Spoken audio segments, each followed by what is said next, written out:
Անցյալ օրը խոսում էի հայ կանանց հետ, բավականին կիրթ մարդիկ էին,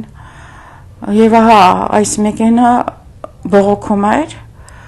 որ անընդհատ գլխացավեր ունի, ասում եմ ինչպես թե անընդհատ, այո, ասում է անընդհատ, ամբողջ գիշեր ես 10-15 անգամ վեր եմ կենում, դեղերը չի օգնում, մշտապես գլխացավեր ունեմ, գնացել եմ այս էքստրասենսի մոտ, գիտես, ես մեկը, որ հեռուստատեսությամբ սա է անում, տեսանող, չգիտեմ ինչ, գնացել եմ դրա մոտ, երեք ինչ պարզ մարդկանց հետ խոսել այնքան դժվար է, չգիտեմ ինչպես բացատրեմ իրեն, որ ինքը էքզորսիզմի կարիք ունի, եւ ես իրեն ասացի, ես քեզ խնդրում եմ ոչ մեկի մոտ մի գնա խոստովանիր քահանային եւ օրհնություն ստացիր կամ էքզորսիզմ ինքը քեզ կասի զարմացած նայում է դեմքիս ոչ մի բան չհասկացավ իմ ասածից ասում եմ դուք եկեղեցի գնում եք ես գնում եմ մյուս կանայք էլ իհարկե գնում ենք տերես ինչա տերեն ինչ այնքան լավ մարդիկ են ասում եմ եկեղեցում խոստովանում եք, ընդհանուր խոստովանում ենք, սուրբ հաղորդություն առնում եք, սուրբ հաղորդություն առնում ենք, փորձեցի փորել տեսնեմ իրենք հասկանում են ինչ է այդ սուրբ հաղորդությունը, մի խոսքով սիրտը շատ ցավեց այս կնոջ համար, գլխացավեր ունի եւ ֆիզիկապես ոչինչ չեն կարողանում պարզել, թե դա ինչից է, Ես իրան խորհուրդ տվեցի, որ գնա Մարիա Ստելլա Մարիս Միշն, տեսնի Father Daly-ին եւ խնդրի օրհնության կամ էքզորսիզմի համար։ Նորից ինքը գրում է իր մոտ, ինչ ասացիր, այդ բառը ոնց ասացիր։ Լուծում չկա, սիրելիներս, լուծում չկա։ Մարդը հոգեվոր արարած է։ Մարդը ունի մարմին եւ մարդը իր էներգիայով իր բանականությամբ բաններ աստվածային էակ է մարդը եւ երբ որ մենք մեղք ենք գործում դա ազդում է մեր մարմնի վրա այսինքն նա հոգին է ինչպես թե լաքաներ ընկնում կամ ստվեր ընկնում մեղքից անգամ վատ մտքերից որը ազդում է քո մարմնի վրա, այսինքն բոլոր հիվանդությունները գալիս են մեղքից, եւ իհարկե ժառանգական, եւ իհարկե կարող է ժամանակը եկել է գնալու, այսինքն կա նախախնամություն, ըստ որի դու հիվանդ ես եւ դա նպատակ ունի, եւ կա որ մեղքերի ազդեցությունից դու հիվանդանում ես, մանավանդ երբ որ սխալ տեղում ես, ես փորձեցի բացատրել այս կնոջ, որ ինքը չի կարող գնալ ասեղնաբուժության ասում լսեք դուք ոչ մի հիվանդություն չունեք ձեզ պարզապես դևերը բռնել են էլի ես այդպես չասացի բայց ես չգիտեմ ինչպես ասեմ որ այսքան հասկանա մի խոսքով փառք ասում ինքը գրեց ինչ պետք է անի եւ չգիտեմ կանի թե չէ բայց ես կատարեցի իմ պարտականությունը եւ ինչ եմ ուզում ասել սիրելիներս Խոսելով այս պարզ մարդկանց հետ ես հասկանում եմ, որ իրենք ոչ մի հոգևոր կոնցեպտ չունեն։ Նախ ասեմ, որ աստվածաբանությունը, հոգևոր գիտությունը, դա փիլիսոփայություն է։ Հոգևոր գիտությունը ունի իր ինչպես թե կանոնները, անգամ իր բառապաշարը, բառաֆոնդը, որը մենք պետք է հասկանանք։ Օրինակ, մետամորֆոզ, ինչ է դա։ Դա գալիս է դեռևս հին հույներից եւ վերաբերվում է այս Զևսին, որ դառնում է անձրևի կաթիլ կամ եզ է դառնում կամ այսինքն թե ինքը մի տեսակից ասում է մյուս տեսակի մագիայով մետամորֆոզ բայց ասենք մետամորֆոզը նաեւ օգտագործում է դա գիտության մեջ որպես փոխարկում մարմնի ոչ թե փոխարկում այլ նույն մարմնի նյութը լրիվ ուրիշ բան է դառնում ինչպես տեսնում ենք այդ caterpillar այդ որդերի դեպքում երբ որ ինքը ոսպնյակ է սարքում իր շուրջը եւ ահա այդ ոսպնյակից դուրս է գալիս որպես թիթեռ, սա մետամորֆոզի ապացույց է։ Ունենք այն մետաֆոր բառը, որը օգտագործում է նյութը սիմվոլիկ։ Օրինակ Մովսեսը տեսավ Մասրենին խոսում է, ուրեմն Մասրենին իր բնով, ճյուղերով, ինչպես թե փայտն է, եւ ահա Աստված գրակով խոսում էր Մովսեսի հետ։ Դա մետաֆոր է, որը Մասրենու ճյուղը եւ փայտը ներկայացնում է մարդը, իսկ գրակը ներկայացնում է Աստծուն։ Այսինքն թե սա արդեն ինչպես թե սիմվոլիկ ներկայացումն էր մարդեղացված Աստծո, հետագայում իհարկե Քրիստոսի։ Բայց ահա սիրելիներս մենք ունենք փոխարկում, տրանսուբստանցիա, էական փոխարկում բառը, տրանսուբստանցիա։ Հիմա եթե ես ասում եմ էական փոխարկում, դա ձեզ ոչինչ չի ասում, որտեղ դա սահմանված աստվածաբանական տերմին չէ, ինչպես սուբստանցիա, տրանսուբստանցիա, այսինքն էությունը փոխարկել։ Հիմա նայեք, երբ որ Քրիստոսը վերցրեց հացը եւ գինին եւ ասեց սա է իմ մարմին եւ արյունը, ով չուտի եւ չխմի իմ մարմին եւ արյունը, նա չի կարող հավերժական կյանք ունենալ։ Ինչ կատարվեց։ Դրանից հետո անմիջապես Հուդան փախավ, որովհետեւ դա իր համար առնվազն ծիծաղելի էր եւ ոչ միայն ավետարանում գրված է, շատերը գայթակղվեցին եւ լքեցին իրեն։ Առաքյալների շարքում, աշակերտների շարքում այս մարդիկ էլ հեռացան։ Ինչ է ասում այս մարդը, ինչ են ժառանգում կեր իմ մարմինը, խմեր իմ արյունը։ Բայց հիմա այդ նույն մարդիկ այսօր բողոքականներն են, որ երբեք չեն կարող հասկանալ, թե դա ինչ է։ Բայց եթե մենք գնանք առաջ Ծննդոց գրքի մեջ, ահա Աստված ինքնաբավ անժամանակ չենք էլ կարող հասկանալ դա ինչ է։ Ինչպես մրջյունը չի կարող հասկանալ դու ով ես, դա դեռ մեղ համեմատություն է։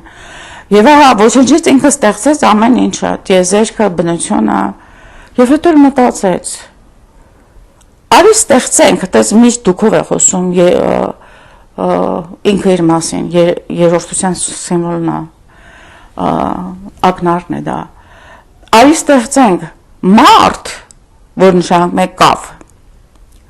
Ադամ նշանակում է կավ, արի ստեղծենք մարդ կավից, մեր նմանությամբ, մեր օրինակով, նորից հոգնակի հոլովով ասում։ Եվ գերեզմանը թարմ, ինչպես է մարդը մեռնում է, թումբ կա այդ մարդու գերեզմանի վրա, եւ Աստված տեսավ, արդեն ինքը հողը ստեղծել էր, ահա տեսավ այդ թումբը, եւ իր մեջ ծափեց, որ այդ կավից ինքը կստեղծի իր նմանին։ Եվ ինչպես է Աստված ստեղծում։ Սա ոչ մետամորֆոզ է, ոչ մետաֆոր է, սա տրանսուբստանցիա է, այսինքն թե Աստված ասել եղեցի լույս, թող լինի լույս եւ եղավ, այսինքն այն դիզայնը, այն ստեղծագործական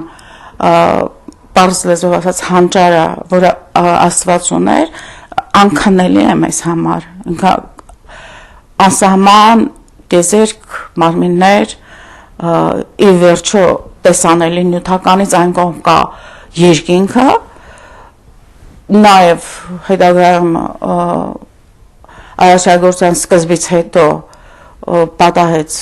նաև Աստված ըստ կարիքի մարդկանց, ըստ մարդկանց ցանկության, նաև ստեղծեց դժողքը, որտեղ կան մարդիկ, որ իրեն չէին ուզում, եւ կա խավարանը, ճանապարհը, որով դու անցնում ես մահանալուց հետո, ինչպես Պողոս առաքյալը ասում է, եւ կրակով փորձում է քո գործերը։ Եթե վառվում ես, մնում ես խավարանի մեջ, վառվում եւ մաքրվում, ինչպես ոսկին վառվում է եւ մաքրվում է կրակի մեջ։ Եվ ահա, երբ որ ստեղծեց Ադամին, հողը դարձնելով կենդանի արարած եւ իր շունչը փչեց, այդ պահին է, որ մենք ստացանք աննա հոգին, բանականությունը եւ հոգու այն կնիքը, որը իր պատկերն է, մեր հոգին Աստծո պատկերն է, մարմնի հարցը հետո հիմա կխոսենք այդ մասին, բայց ահա փաստորեն կատարվեց տրանսսուբստանցիա, այսինքն թե նյութի էական փոխարկում կատարվեց, հողը դարձավ կենդանի արարած, նյութի էական փոխարկում է կատարվում նվիրաբերման պահին, զոհաբերությունը Քրիստոսի պատարագի խորանի վրա դառնում է իր մարմինը եւ արյունը, որը իր մեջ ընդգրկում է նաև հարուցյալ մարմինը, ինչու մենք մարդակեր չենք, որովհետև դա զոհի մարմինն է եւ արյունն է, որը դառնում է հարուցյալ Քրիստոսը ամբողջովին, երբ որ մենք վերցնում ենք մեր մեջ, եւ ինչպես ոսկեբերանն է ասում, Սուրբ Հաղորդության պահին մենք դառնում ենք երեխա Աստծո արգանդի մեջ, եւ որ վերցնում ենք մենք Սուրբ Հաղորդությունը, ինչ է կատարվում, կատարվում է հենց դա, մենք նույն այդ տրանսսուբստանցիան կատարվում է եւ մեզ հետ, տրանսսուբստանցիան կատարվեց մեկ անգամ, երբ կավը փոխարինվեց Աստծո կամքով եւ շնչով կենդանի մարդու, տրանսսուբստանցիան կատարվում է երկրորդ անգամ եւ Քրիստոս հայտարարեց, ինքը Աստված է, ինքը ունի իր կամքը եւ այդպես հայտարարեց իր կամքով եւ նաեւ տրանսսուբստանցիան կատարվում է մեզ հետ, երբ որ մենք հաղորդվում ենք Քրիստոսի մարմնի եւ արյան հետ, որը ունի իր մեջ Քրիստոսի ամբողջական հարուցյալ մարմինը եւ ամեն մի Սուրբ Հաղորդության մասնիկի մեջ ամբողջական Քրիստոսն է, ասենք դա կտորը չէ, բայց իր մեջ կրում է ամբողջական Քրիստոսը, հիմա պատկերացրեք դա ինչ սարսափելի բան է, եթե դուք չեք խոստովանվել եւ մեղքի մեջ եք ապրում եւ Սուրբ Հաղորդություն եք առնում, դա ներելի է, դա Սուրբ Հոգու դեմ հայոյանքն է, հիմա ես չգիտեմ, ժողովուրդը սա անշուշտ չի հասկանում, կամ գուցե կան հասկացողներ, որոնք ինչպես թե իրենց բանական, ետին բանական ոչ այնքան գիտակցորեն, սակայն հասկանում են եւ ահա,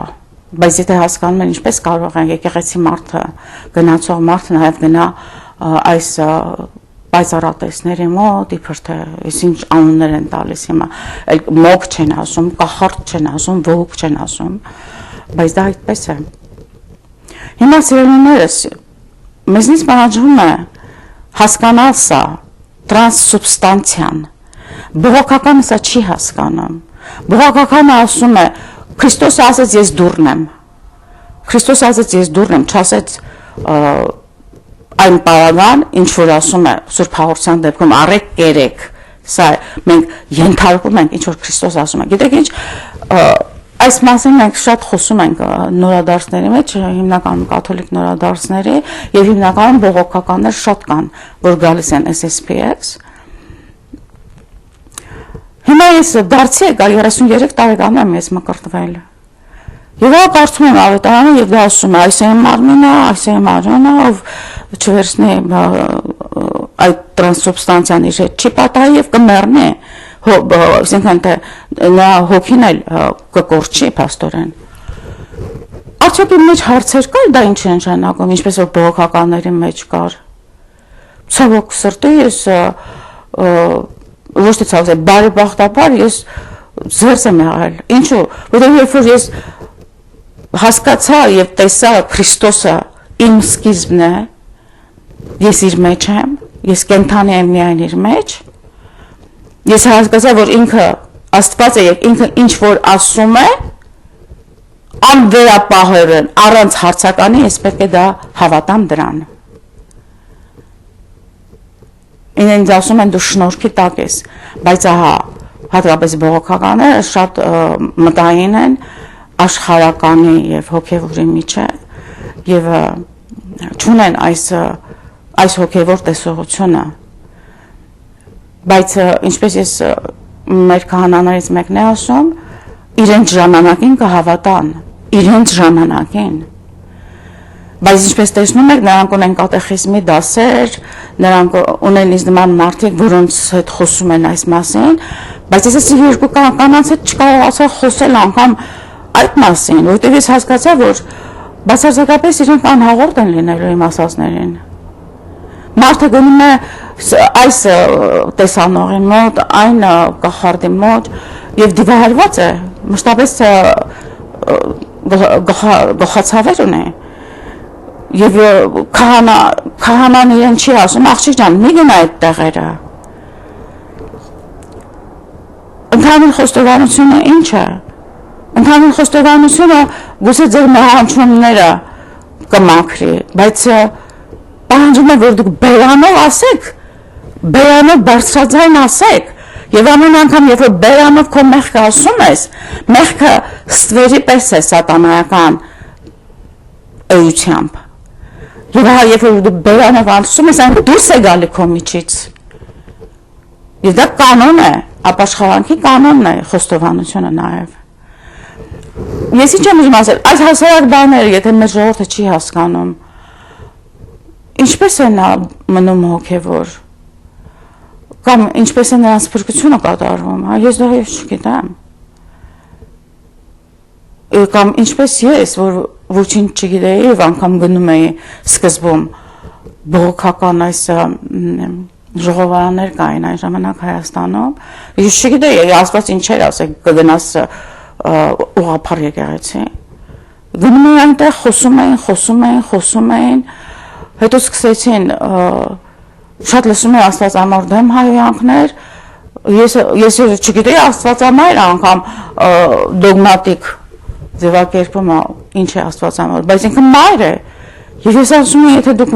Աստծո նոր մասին անհարգալից եք խոսում, նա մի հասարակ կին էր,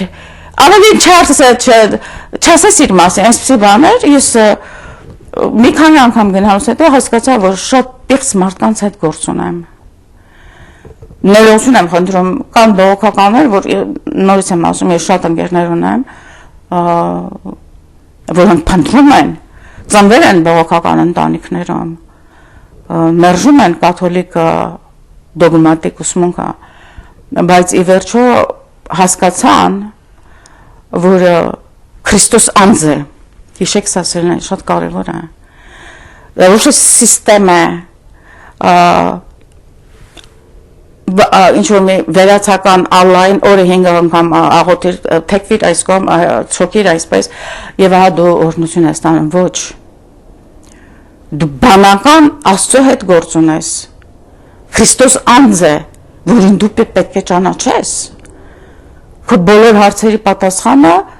եթե ավետարանում կամ Աստվածաշնչում չես գտնում, դրա համար կա օրդիներ մաջիստերիում ենք ասում, սրբերի ուսուցումը բացում է, ինչպես առաքյալների թղթերն են բացում, այնպես էլ Աթանասի, Գյուրեղի, Ամբրոզի, Ակվինացու, որը ընդհանուր բոլորին է ներկայացնում, այնտեղ շատ հարցեր կան, եւ վերջապես սրբեր իրենք են ասում, չես կարող սրբության հասնել, եթե չկարդաս սրբերի գործքը, շատ կարևոր է, եւ որ այս կանանց ասեցի, բայց մեր նպատակը սուրբ լինելն է, ինձ միաբերան ինձ ժխտեցին, ասելով մարդը չի կարող սուրբ լինել, մարդը կարող է սուրբ լինել Քրիստոսի մեջ, երբ որ նա ամեն վայրկյանը ապրում է Քրիստոսի հետ, եւ ահա, ինչպես կարող է մարդը սուրբ չլինել, ուրեմն Քրիստոսի այսքան շնորհները, որ մեզ տվել է, ունայն է, նա ես ինչ եմ ուզում ասել, ինձ համար շատ դժվար է, ռուսողափարների հետ այդպես չէ, ես նրանց հետ շատ եմ խոսել, իրենց մոտ կա գայթակղություն, թե ինչ է կաթոլիկա, ինչ է ուղղափառը, եւ ես այժմ երբ որ անկախ էր այստեղ Հոլիվուդի բլուրների վրա շատ լավ եկեղեցի կար, որը Մոսկվայի հետ կապված չէր, քահանան Երուսաղեմում մեծացած բանական մարդ էր, Ածես Վիկտորը, եւ ինքը երբեք իրենց ուղղափառ ցնդաբանությունները չէր սովորեցնում։ Ես չգիտեմ, ես ոչ մեկի չեմ լսել, կարդացել եմ պարզապես, որ իրենք չեն ընդունում, որ ահա Սուրբ Հոգին բխում է նաև հորից, հորից բխում է, բայց չի բխում որդուց։ Նույնիսկ նորմալներն են ասում, սա ինչ բան է։ Եվ եթե հանկարծ քահանան այսպիսի մի բան ասի, սովորեցնի այսպիսի մի բան, որ Սուրբ Հոգին չի բխում որդուց, հավատացեք, մի մարդ չի մնա այդ եկեղեցին, բոլորը կհեռանան։ Շատ հավատքով մարդիկ են ռուսները։ Հիմնականում որ գնում է եկեղեցի, հասկանում է ինչ է գնում, ուր է գնում, ինչու է գնում։ Բայց ցավոք սրտի մեր եկեղեցու հավատացյալների մեջ դա չեմ տեսնում։ Ինչու։ Եվ վերջապես չկա կատեխեզմի դաս, այն մարդիկ, որոնք իրապես խորությամբ տրված է իրեն ճանաչելու այս Սուրբ կրոնը, այդ մարդիկ չեն զբաղվում ի վերջո այս համայնքով, այսինքն ես չեմ կարող, եթե հիմա ինձ ասեն արի դասերտու, ես չեմ կարող։ Իմ այս ասածը, որ երկու գումարած, երկու հավասար է 4, 3 բան մետաֆորա, transubstantiation-ը, փոխարկումը եւ փաստորեն մետամորֆոզը, պարզ բառերը ես ձեզ նկարագրեցի, ասացի, որ դուք տարբերությունը տեսնեք, էական փոխարկումը դա այն է, ինչ որ Սուրբ Հաղորդության միջոցով մենք ստանում ենք, եւ դրանով մեզ վերագրվում է անմահություն, ուրիշ ձև չկա։ Իսկ հիմա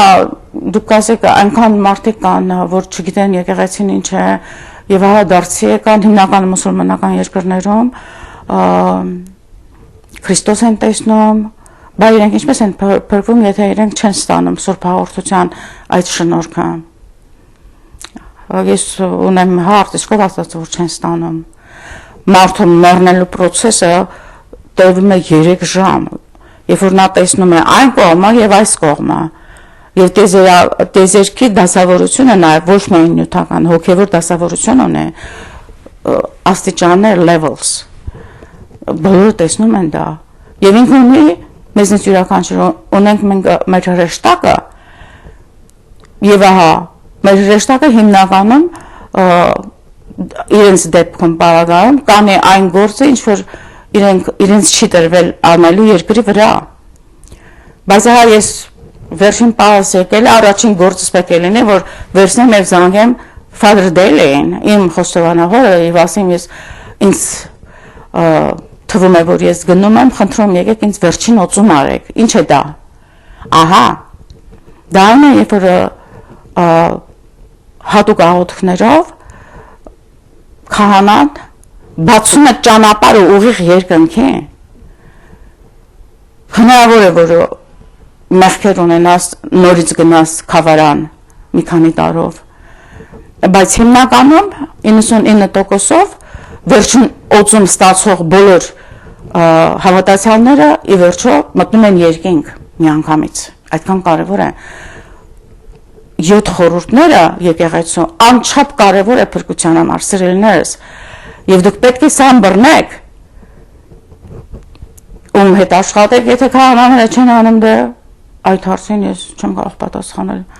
ցավոք սրտի, հույս ունենամ, որ ապագա մեր քահանաները, որ նոր գալիս են, կձերբազատեն ազգային եկեղեցու այս խենթությունից, որովհետև դա մի ձեռքով լողանալ է։ Այն եկեղեցին, որը դուք կոչում եք առաքելական հայոց եկեղեցի, դա ինչպես թե օվկիանոսի մեջ մի ձեռքով լողանալ է, որովհետև նրանք ամբողջովին չունեն